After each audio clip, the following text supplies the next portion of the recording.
gouvernement ne représente que la corruption. Vous, capitalistes, vous n'avez cessé de pousser la classe ouvrière à la misère. Et vous, communistes, vous avez cessé d'exploiter cette misère voulue par les capitalistes.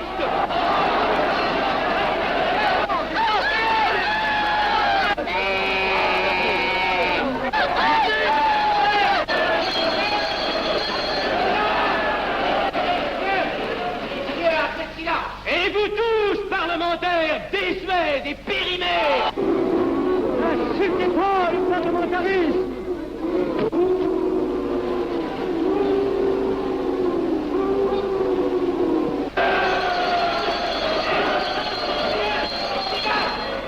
Messieurs, je vais lever la séance. Continuez, monsieur Gasset. Messieurs, je n'ai plus rien à dire. J'ai eu conscience de vous dire quelques vérités, peut-être désagréables, mais utiles. Non, ce ne sont pas quelques interruptions qui m'arrêteront. La communauté française ne se bâtira pas sur le conflit de la vieille bourgeoisie égoïste et du peuple affamé. C'est pourquoi je ne voterai pas ce projet qui donne satisfaction au capitalisme international et serait le bon prétexte pour les communistes à accentuer nos divisions. Je ne le voterai pas. Je serai sans doute le seul à ne pas le voter, car il semble que par une étrange aberration, la Chambre tout entière soit prête comme toujours à trahir l'intérêt français au bénéfice de certains intérêts internationaux très particuliers.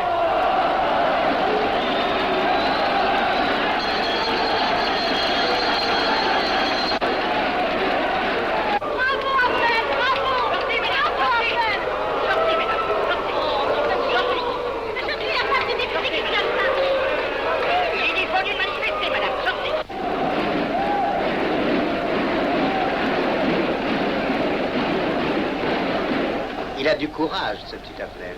Ces petits nationaux trop puritains nous font perdre notre temps. Il faudrait l'éduquer un peu. De quelle loge est-il? Il n'est pas de chez nous, mon frère Dubois. Tout s'explique. Voilà un garçon intelligent qui a besoin d'une méthode et de conseils. Présentez-le donc. Il est sensible, il faudra procéder avec précaution. Envoyez-lui la rivière, il saura le persuader. J'y vais.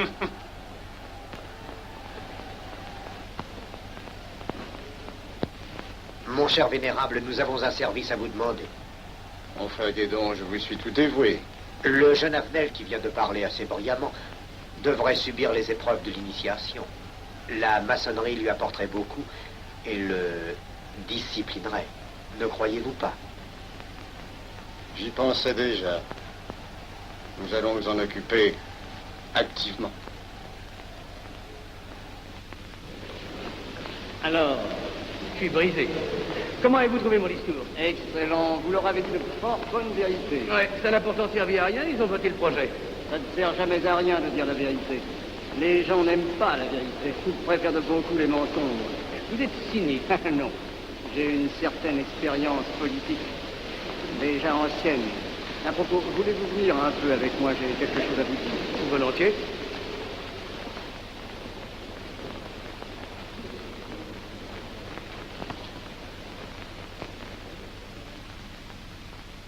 Oui, voyons, je voulais vous dire, si nous reprenions notre conversation sur la franc-maçonnerie, vous m'avez dit l'autre jour que vous étiez curieux de connaître cette association. Ah oui, on en dit tantôt du bien, tantôt du mal. Je vous avoue que je n'aime pas beaucoup les sociétés secrètes. La franc-maçonnerie n'est pas une société secrète. C'est une société discrète. Pourquoi éprouves-tu tant de répugnance à me voir entrer dans la franc-maçonnerie? Cette association me semble suspecte. Il ne doit y avoir que des arrivistes là-dedans. Non, voyons, sont peut-être aussi des braves gens animés d'un idéal sincère. Le texte qu'ils m'ont donné est rempli de bonnes idées. Tu me diras que ce n'est qu'un programme affiché à l'entrée, mais il me paraît loyal. Tu es un honnête homme, mon chéri. Mais tu as un grand défaut. Ah, et lequel? Tu ne vois jamais le mal. Tu imagines que les autres sont bons comme toi-même. C'est pourquoi tu as toujours des déceptions. N'importe, je suis décidé à tenter cette expérience. Alors fais-la. Je souhaite me tromper. Quand dois-tu te présenter chez ces gens? Mercredi. Déjà.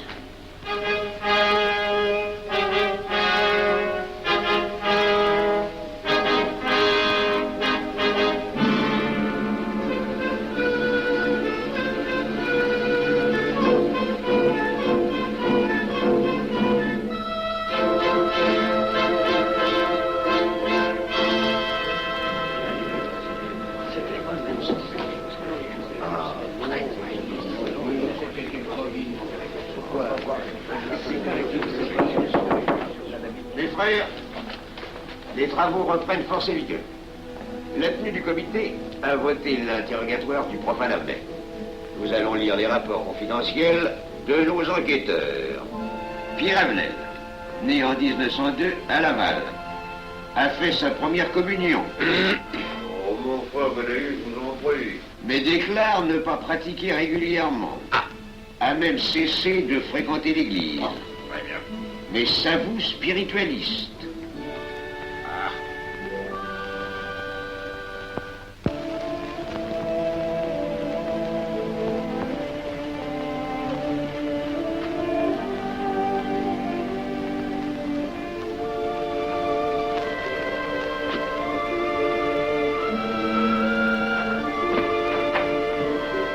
Monsieur, voulez-vous me citer? Permettez-moi de vous bander les genoux. Mes frères, le profane Avenel, qui nous est recommandé par notre frère Gainsbourg, vice-président de la Chambre, est député.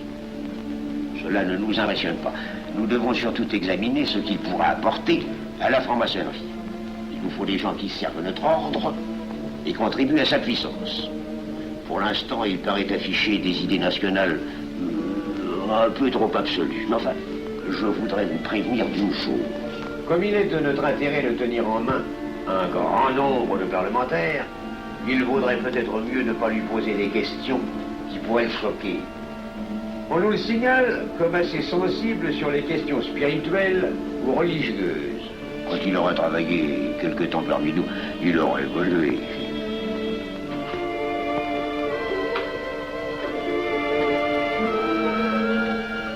Et voilà, le silence le plus absolu, mes frères. Qui frappe ainsi régulièrement à la porte du temple? C'est un profane qui demande à être interrogé, vénérable maître. Faites entrer le profane.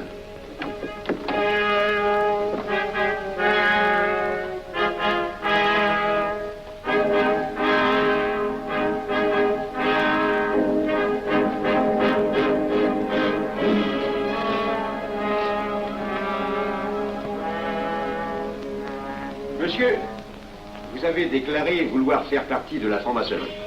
Mais nous désirons savoir qui vous êtes. Nous allons donc vous interroger sur vos sentiments, vos croyances, vos idées politiques. Répondez-nous sans vous troubler, mais en nous disant la plus stricte vérité. Consentez-vous à cet interrogatoire? J'y consens. Monsieur, croyez-vous en Dieu? Et pourquoi? Il semble être déçu par son premier contact avec la maçonnerie. Mais l'interrogatoire est assez pénible. J'ai dû paraître ridicule. Vous vous trompez. D'autres qui sont passés avant vous ont moins bien répondu. Vous avez été reçu avec une majorité convenable, 16 voix contre 10. Comment, j'ai eu 10 voix contre moi? Non, non, 2 seulement. 2. Mais les voix d'opposition comptent pour 5. Ah, un opposant de plus, et vous étiez calculé. La maçonnerie est difficile sur le choix de ses candidats. Pas assez, mon cher, pas assez. Je dois même vous avertir que lorsque vous serez en loge, vous serez déçu. Le milieu maçonnique est épouvantablement médiocre. Vous verrez que vous nous apporterez plus que vous ne recevrez. Mais ces rites dont vous m'avez parlé, ces initiations mystérieuses... De bêtises. Il y en a qui y attachent un certain sens symbolique. La plupart des maçons rient eux-mêmes de ces vieilles pratiques désuètes. Seulement le jour de votre initiation, tenez-vous bien, les épreuves de la cérémonie ne sont pas commodes.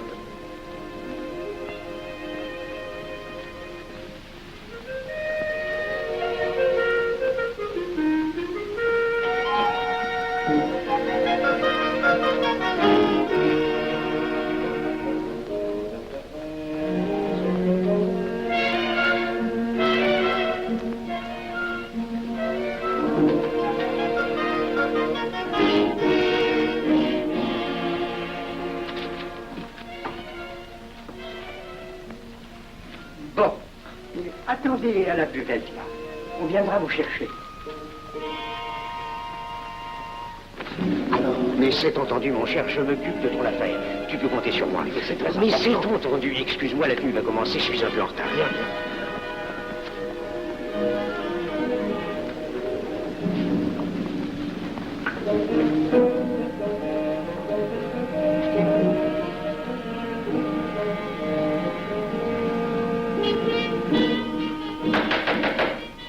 Prenez place, mes frères, nous allons ouvrir les travaux. Mon frère Durand, veuillez prendre place à l'ordre.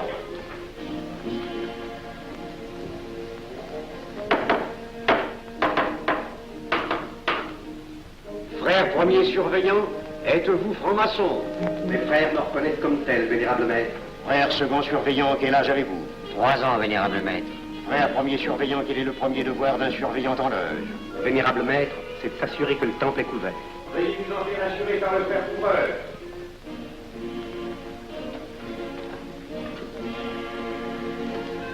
Le temple est couvert, vénérable maître. Frère second surveillant, quel est le second devoir des surveillants en loge? Vénérable maître, c'est de s'assurer que tous les frères présents sont membres réguliers de la loge ou visiteurs connus. Debout, et alors, mes frères. Frère premier et second surveillant, assurez-vous que tous les frères rangés devant vos colonnes sont membres réguliers de la loge ou visiteurs connus.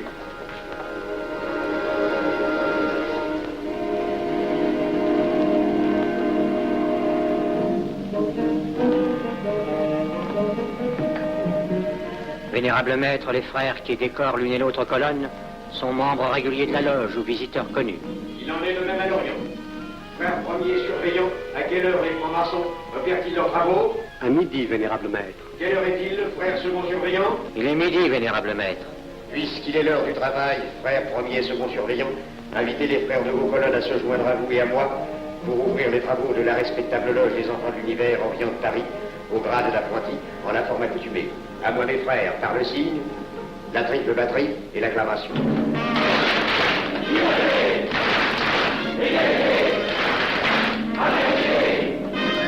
Prenez place, mes frères, les travaux sont ouverts.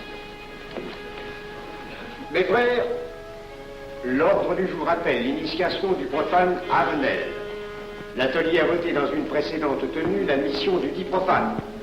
Nous allons donc ce soir le recevoir solennellement. Mon frère couvreur, veuillez aller chercher le profane Avenel qui a écrit son testament philosophique dans le cabinet de réflexion.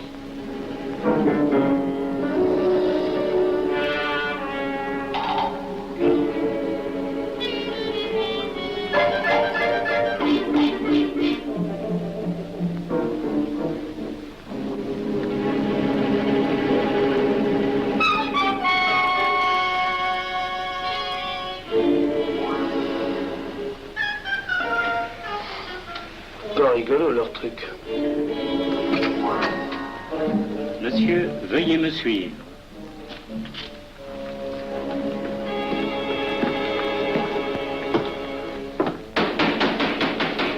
Qui frappe ainsi régulièrement à la porte du temple? Vénérable maître, c'est un profane qui demande à être reçu maçon s'il en est jugé digne. Frères, armez-vous de vos glaives. Faites entrer le profane.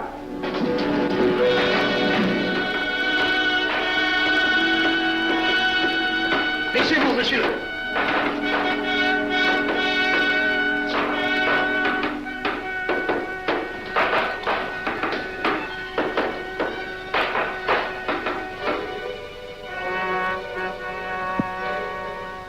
Monsieur, cette épée que vous sentez sur votre poitrine est toujours levée pour punir le parjure.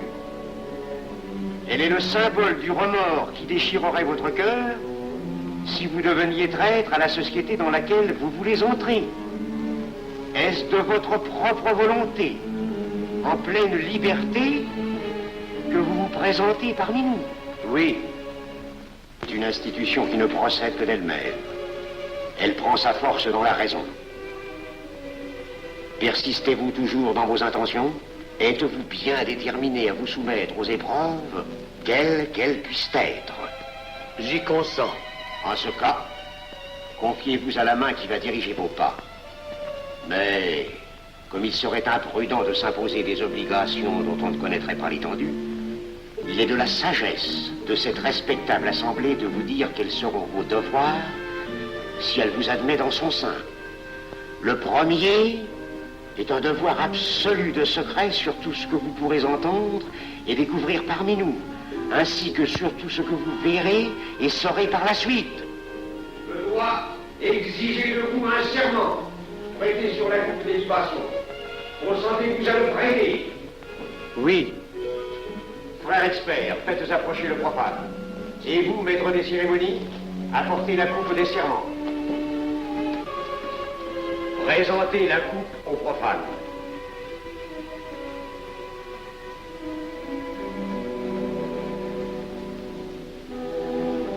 Prononcez avec moi le serment.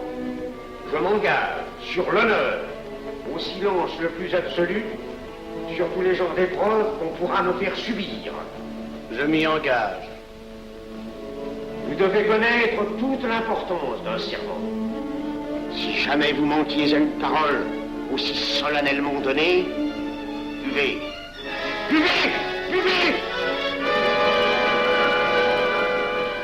Que ce breuvage amer soit pour vous le symbole de l'amertume et du remords que laisserait dans votre cœur le parjure qui aurait souillé vos lèvres. Frère expert, emparez-vous du profane et faites-lui faire son premier voyage.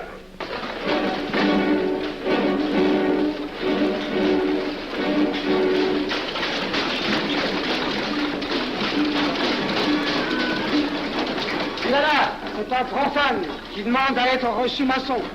Comment ose-t-il l'espérer? C'est qu'il est libre et de bonne mœurs. Puisqu'il en est ainsi, qu'il passe.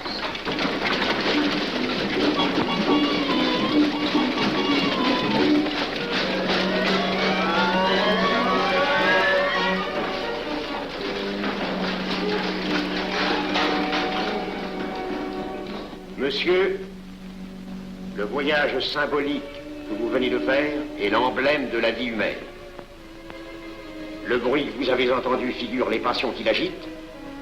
Les obstacles que vous avez rencontrés peignent les difficultés que l'homme éprouve et qu'il ne peut vaincre ou surmonter que grâce à l'aide qu'il trouve dans ses semblables. Frère expert, faites faire le deuxième voyage.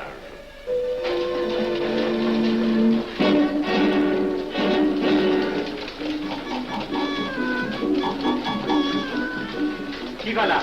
C'est un profane qui demande à être reçu maçon. Comment ose-t-il l'espérer? C'est qu'il est libre et de bonne mœurs. Puisqu'il en est ainsi qu'il passe, et qu'il soit purifié par l'eau.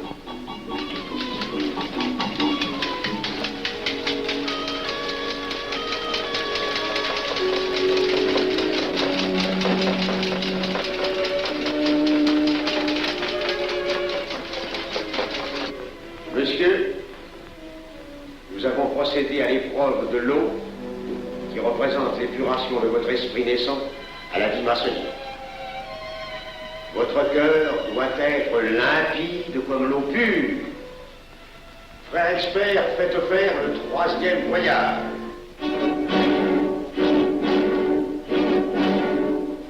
Qui va là? C'est un profane qui demande à être reçu maçon. Comment ose-t-il l'espérer? C'est qu'il est libre et de bonne mœurs. Puisqu'il en est ainsi qu'il passe par les flammes.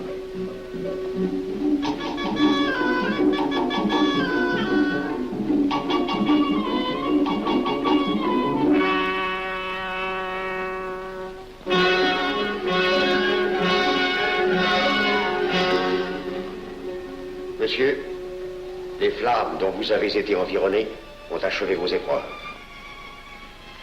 L'ordre maçonnique dans lequel vous demandez à être admis pourra peut-être un jour exiger que vous versiez jusqu'à la dernière goutte de votre sang pour sa défense et celle de vos frères. Je vais maintenant vous faire prêter serment à la franc-maçonnerie. Frère expert, amenez le profane à l'autel. Mes frères, debout, à l'ordre et glaive aux mains.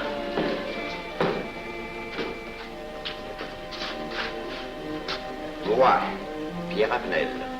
Moi, Pierre Avenel.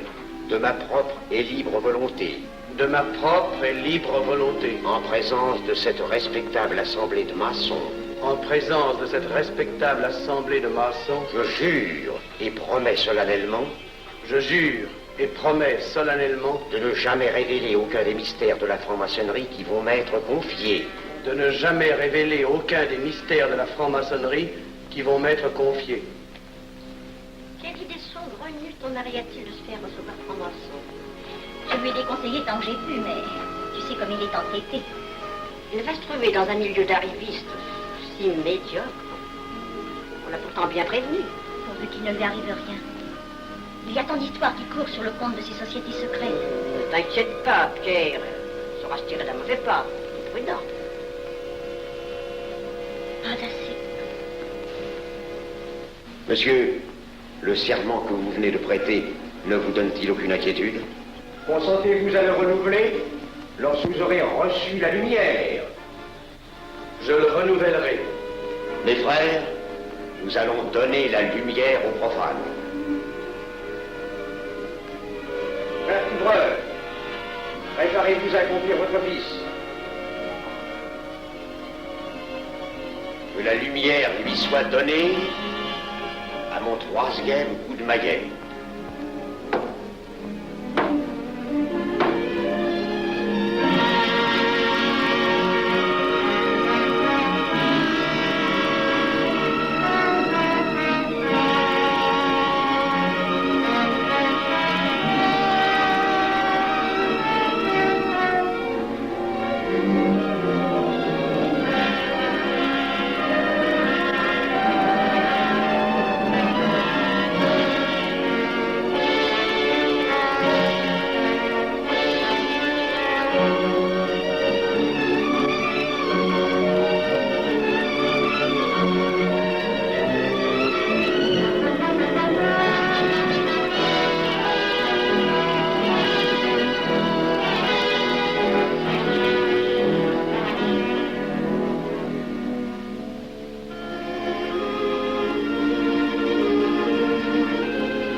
Néophyte, ces glaives que vous voyez tourner vers vous vous annoncent que tous les maçons voleront à votre secours si vous respectez et si vous observez nos lois. Mais ils vous annoncent aussi que si vous trahissez votre serment, vous n'échapperez pas à la vengeance de tous les frères répandus sur la surface du globe et qui ont juré de punir le parjure. Le jurez-vous, mes frères? Nous le jurons.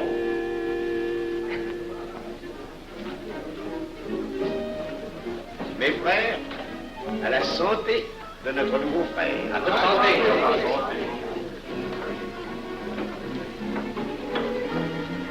Mon très cher frère, qu'est-ce que vous pensez de cette soirée? Eh bien, c'est curieux. Cette cérémonie est très impressionnante. Mon cher frère, pourrais-je vous laisser ma carte au cas où vous auriez besoin de mes services? Je vends de tout, de la bonne tripe, des chaussures, du savon à des prix invraisemblables. Tu permets, mon cher Lévi-Stein? Je t'en prie. Mon frère Avenel, nous allons bientôt vous mettre à contribution. Oui, un de nos amis de notre loge voudrait un bureau de tabac. Le Grand Orient est submergé de monde en ce moment. Avec vous, ça ira peut-être un peu plus vite. Volontiers. Je vous remercie. Ah, dans quelque temps, je vous parlerai aussi d'une autre affaire. Depuis plusieurs années, j'ai droit à la Légion d'honneur. Je ne m'en suis jamais occupé, je n'ai pas voulu déranger nos amis pour ça. On leur demande déjà tellement de choses, n'est-ce pas? Vous m'aiderez? À votre service. Merci beaucoup. Alors, on nous voit. Ah non, pas comme ça.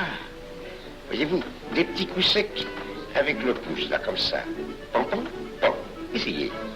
Pam, pam, pam. Et ben voilà. Avec ce signal-là, on ouvre toutes les portes.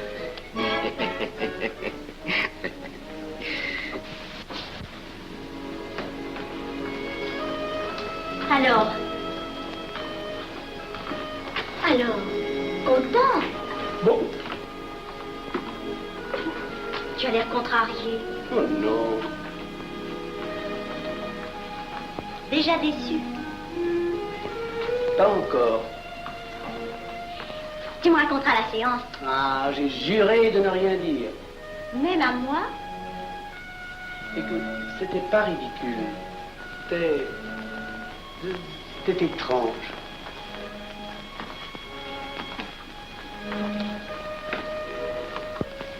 Mon chéri. Oh, mon chéri, c'est idiot, mais j'ai peur pour toi. Qu'est-ce que tu veux qu'il m'arrive?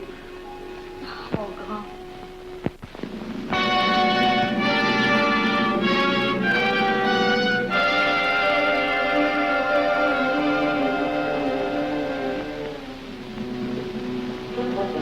Mon très cher frère Avenel, vous êtes député. J'ai un service à vous demander. Lisez l'info, tous les détails sur la bureaucratie. Mon très cher frère, si vous pouviez m'obtenir cette place, vous me feriez plaisir. Mon cher, donnez donc un coup de téléphone au préfet, qu'il m'ôte cette contravention. Demandez la liberté, le scandale fascinateur. Mon très cher frère Avenel, j'ai besoin d'un bon témoin de moralité dans un procès. C'est un de nos frères qui passe en correctionnel. Il est bien un peu coupable, mais avec un peu d'appui. Et pour manifester cette solidarité maçonnique, je suis sûr que vous voudrez bien vivre. L'arrestation du banquier Charles Lévy. Le crime des banques coopératives. Un nouveau scandale financier. Il faut l'exclure, c'est une fripouille. Oui, évidemment, c'est une fripouille, mais puisque personne ne le sait, nous pouvons le garder parmi nous. Non! Mais je comprends très bien vos réactions, mon cher Avenel. Mais tenez, je vais vous citer un exemple. J'ai vécu pendant 20 ans en maçonnerie avec un frère que je considérais comme un escroc. Ben, je n'ai rien dit, parce que c'était un excellent maçon. Nous ne sommes pas du même avis.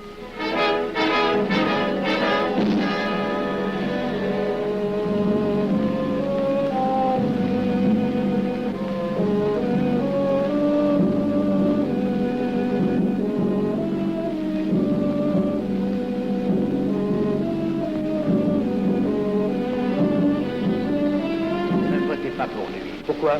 C'est un adversaire de la maçonnerie. Et son projet est excellent. Qu'importe, il nous dessert. Vous n'avez pas l'air de mon être.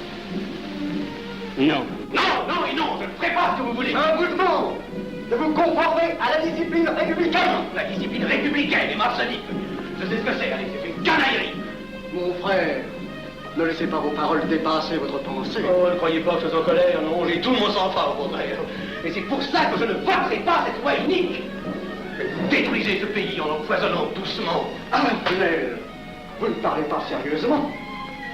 Mais vous ne comprenez donc rien.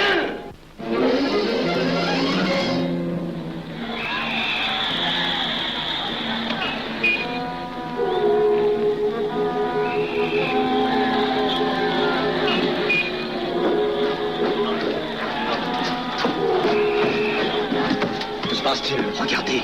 Mais calmez-vous, mon vieux. Ce n'est rien. Rien.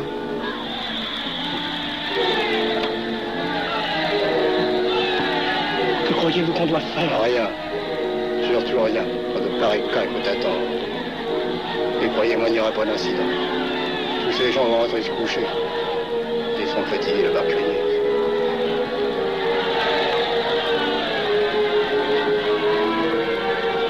Qu'en pensez-vous, Avenel? Je voudrais être avec eux, place de la Concorde. Vous ne parlez pas sérieusement? J'ai pas envie de rire.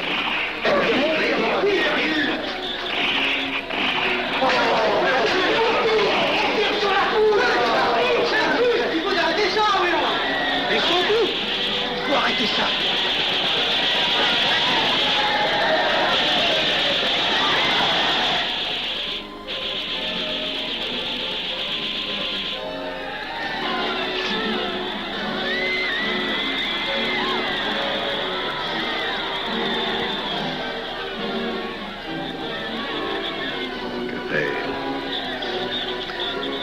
Trop tard.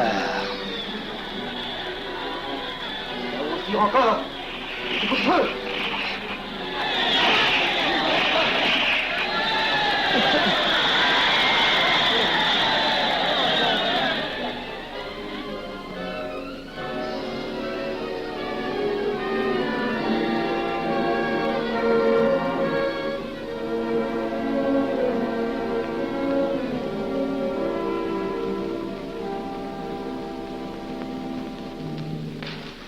messieurs, nous avons établi définitivement la liste des membres de la commission d'enquête. Tout le monde est bien d'accord pour la soumettre au vote de la Chambre. Pas d'objection? Le projet est accepté à l'unanimité. La séance est levée.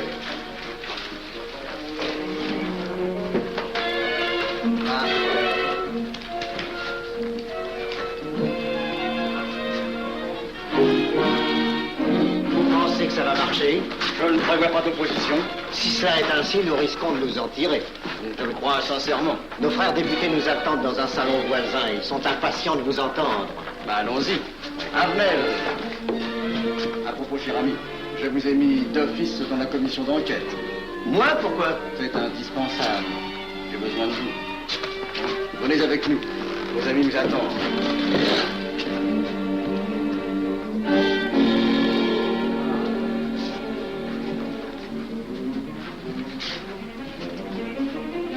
Mes frères, puisque nous sommes entre nous, je puis vous dire bien confidentiellement que nous allons traverser ces événements graves sans trop de dommages. La commission vient d'accepter tout à l'heure les listes que nous avons proposées pour la commission d'enquête. Beaucoup de nos adversaires en font partie, mais dans l'ensemble, les maçons sont encore en majorité. Rassurez-vous donc, ni la République ni la maçonnerie ne sont perdues. Elles ont traversé une crise grave. Elles sortiront renforcées de cette épreuve. Merci.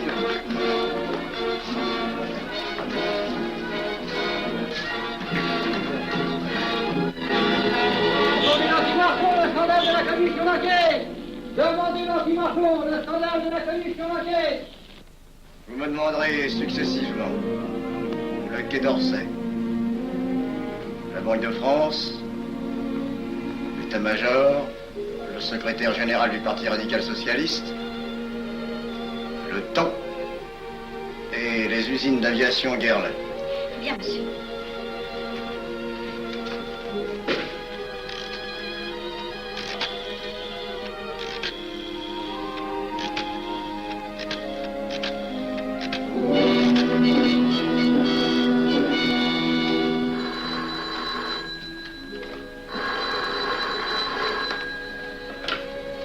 Allô, le chef de cabinet du ministre. Allô? Mais oui, passez-le moi. Lui-même, à vos ordres, mon très cher ami. Je ne peux rien vous dire par téléphone. Il pleut. Vous me comprenez? À merveille. Alertez tous nos amis à l'étranger. Qu'en aucun cas, on ne parle de nous. Silence. Compris. Allô, ici Général Maisonnat. À vos ordres, mon cher Larivière. Je compte sur vous, mon cher général, pour que l'armée ne varie pas politiquement. Elle doit rester divisée, avant tout. Ne craignez rien, j'ai déjà procédé à des changements importants. Tous les officiers suspects d'être contre nous ont été éloignés de Paris et séparés les uns des autres. Mes frères, il est indispensable de franchir cette mauvaise passe. Il ne faut pas trop de mouvement de bourse. N'est-ce pas, mon frère sous-gouverneur? Nous maintiendrons la monnaie. La presse de droite doit essayer d'attaquer la presse de gauche. Pendant quelque temps. Pour donner le change. C'est entendu.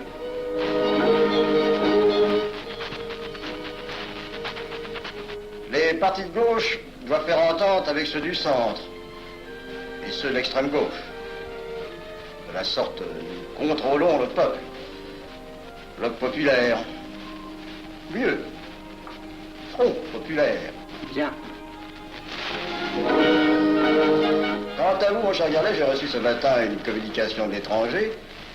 On lui demande d'envoyer immédiatement du matériel d'aviation en Espagne. Moyennant quoi nous aurons tous les appuis politiques nécessaires. Oui, mais nos prototypes. Surtout, nos prototypes. Ne croyez-vous pas que ce serait dangereux pour notre défense nationale? Faites ce que je vous dis.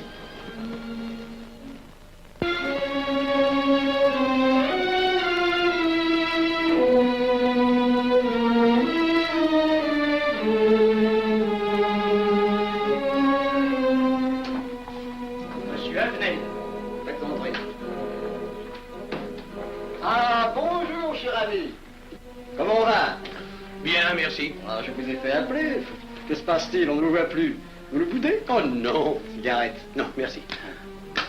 Dites-moi, pourquoi avez-vous refusé de faire partie de la commission d'enquête? Oh, j'ai beaucoup de travail en ce moment et je fais déjà partie d'autres commissions. Avenel, répondez-moi franchement. Ce n'est pas parce que nous avons eu l'autre jour une petite discussion bien fraternelle? Eh bien, justement, si. Je voudrais vous parler de la franc-maçonnerie. Ah, mais bien, voyons, mais bien entendu. Asseyez-vous. Ah. Alors? Ah.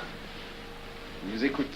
Eh bien, voilà, vous avez été mon présentateur, je vous dois une explication. Je suis décidé à déposer ma démission. Vous avez l'air d'avoir été déçu par la maçonnerie. Oh, pire, choqué. Pourquoi?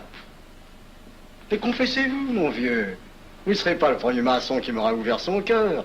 Qu'est-ce qu'on vous a fait? Mais à moi, personnellement, rien. Mais je trouve ce milieu maçonnique... pourri d'arrivistes écœurants. Je vous l'accorde. Ah, je ne vous le fais pas dire. Oh, croyez-vous que je sois dupe? Alors, je ne comprends pas. Tant de vertus affichées sur le programme à la porte. Tant de mystères à l'intérieur pour ne cacher que ces petites combines, ces appétits de comitard. Je m'attendais à trouver des hommes dévoués, sinon supérieurs. Au lieu de ça, je n'ai rencontré que des quémandeurs de bureaux de tabac ou de décoration, ou alors des fripouilles qui cherchaient à m'utiliser pour échapper à des condamnations. En dehors d'eux, des phraseurs, des sectaires, ignorant tout, ne connaissant rien de l'histoire de leur pays, rien de l'histoire du monde, rien de la politique, rien de la philosophie, rien. Ah, des cerveaux vides, mais des dents longues, et des langues folles. Et c'est cela qui gouverne la France.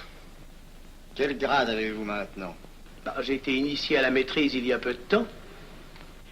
Eh bien, si vous avez le courage de vivre encore quelques années dans la médiocrité des ateliers bleus, vous passerez ensuite aux ateliers supérieurs. C'est mieux? C'est autre chose. Voyons, vous êtes 33e, n'est-ce pas? C'est le grade le plus haut dans la maçonnerie. Mon petit Avenel, je vais vous révéler, quoique je ne le doive pas, ces fameux secrets maçonniques dont on fait tant de mystères. En maçonnerie, on cache tout aux petites gens.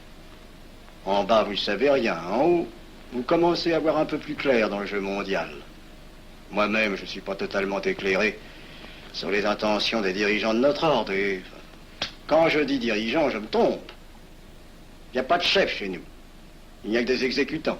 Je suis un pion sur un échiquier, j'accomplis une fonction. Je reçois des messages. J'obéis. Je transmets. J'agis.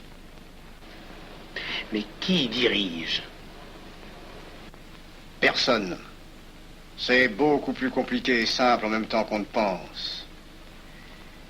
Qu'est-ce que la maçonnerie? Des groupes d'hommes qui se sont réunis aux quatre coins de l'univers pour enserrer le monde dans un réseau aux mailles infranchissables. Nous sommes 50 000 en France, 500 000 en Angleterre, 3 millions en Amérique, c'est peu. Mais c'est énorme, parce que nous formons un bloc uni d'une seule volonté. Nous rayonnons partout, nous commandons partout. Ici, 300 parlementaires sont francs-maçons. En Angleterre, le roi fait partie de notre ordre. Aux États-Unis, le président est 32e. Il n'y a pas un pays où nous n'ayons nos appuis secrets, nos hommes, nos banques, nos groupes dévoués. Et ceci n'est rien. Je ne vous montre là de la maçonnerie que la puissance physique. Il y a peut-être autre chose. Mais quoi? Une doctrine supérieure. Une antique expérience des forces du monde qui nous permet de pousser les peuples tantôt vers la vie, tantôt vers la mort, quand il le faut. La mort? Je croyais la maçonnerie attachée à la paix. À une certaine paix. Notre paix. Sinon,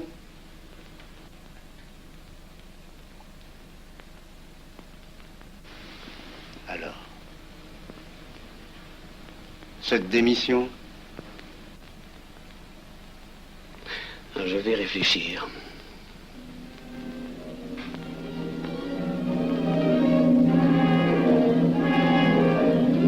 Alors, il n'y a qu'une solution, la guerre. Pour réussir à déclencher la guerre, la maçonnerie a besoin de tous ses hommes. Sur combien de voix pouvons-nous compter à la Chambre? Nos frères parlementaires sont à peu près tous sûrs. Sauf un, que j'oserais nommer, car il fait partie de notre loge. Qui donc? Avenel. Il tient des propos contre le Grand Orient qui l'accuse de vouloir déclarer la guerre à l'Europe. Je n'ai jamais eu confiance en ce type-là. C'est une faute de l'avoir laissé entrer ici. Nous pouvons encore leur amener de meilleurs sentiments. De que vous réussissiez. Qui sait? Nous avons peut-être les moyens pour ça.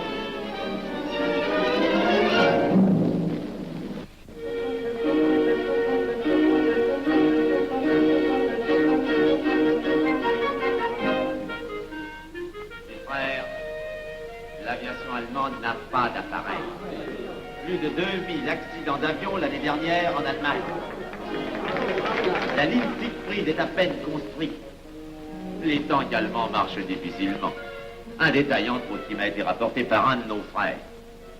Quand leurs tanks sont entrés à Vienne, on s'est aperçu que certains d'entre eux étaient en carton et montés sur des hautes bicyclettes. Croyez-moi, mes frères, il nous serait facile d'abattre le national-socialisme dont les exigences sans cesse accrues deviennent intolérables. Et libérer ainsi nos frères réduisent à l'esclavage. Jamais nous n'avons été plus près. En 15 jours, nous réglerions le sort de l'Allemagne. Notre loi régirait l'Europe définitivement. Notre victoire est sûre. C'est faux. C'est faux. Silence. Ce que dit cet homme est faux. Mon frère, je vous rappelle alors, vous n'avez pas la parole. Je le sais. Je suis député et membre de la commission de la défense nationale. Je ne peux pas laisser se prolonger un discours aussi manifestement erroné. L'appréciation de monsieur... De notre frère, Liechtenstein. Oui, si vous voulez. Sur l'état de l'armée que possède l'Allemagne sont des mensonges. Et ajouter foi serait de la stupidité. Mais pourquoi vouloir une guerre entre l'Allemagne et la France? Mon frère, vous n'avez pas la parole. Peu m'importe. Mais je tiens à dire qu'aucun motif réel de conflit ne peut être invoqué. Vous le direz tout à l'heure, après l'exposé de notre frère. Non, je la dirai immédiatement, avant d'entendre des stupidités bellicistes. Mais vous tous, maçons, vous poussez à la guerre.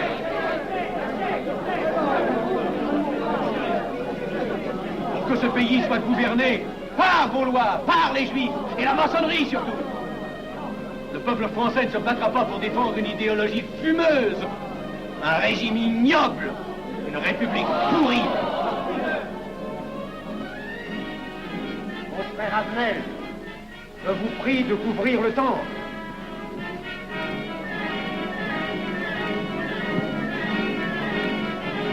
Vous êtes tous des menteurs et des faussaires. Tout chez vous n'est qu'une sinistre comédie.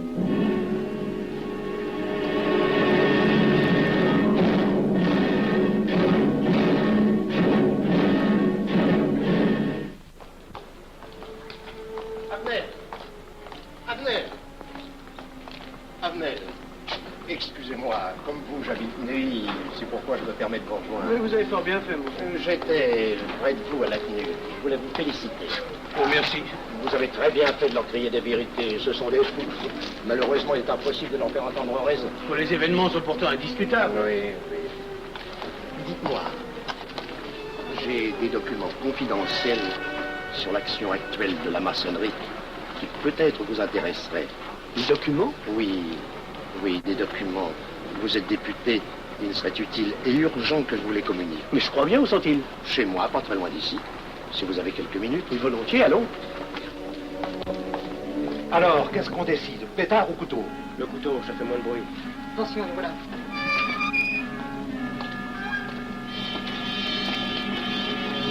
Un instant, je vais voir si...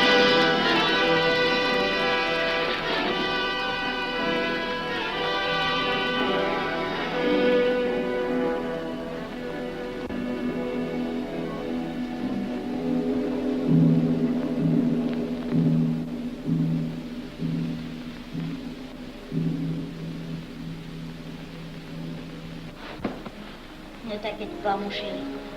Tu guériras vite. Le docteur a dit maintenant que tu étais sauvé, à condition d'être sage.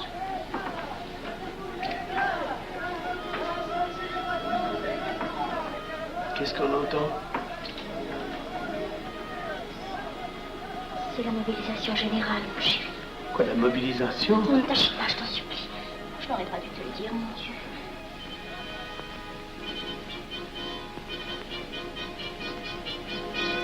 T'en fais pas, mon chéri. Tu reviendras vite.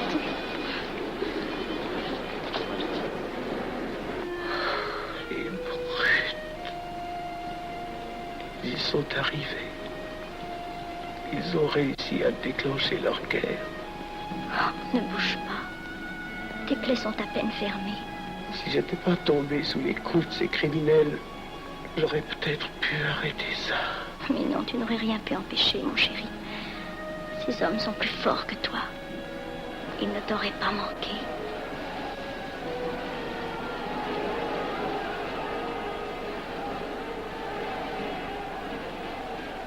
Qu'est-ce que c'est?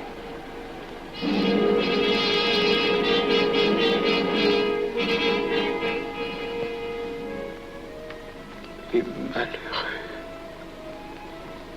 S'ils savaient ce que je sais.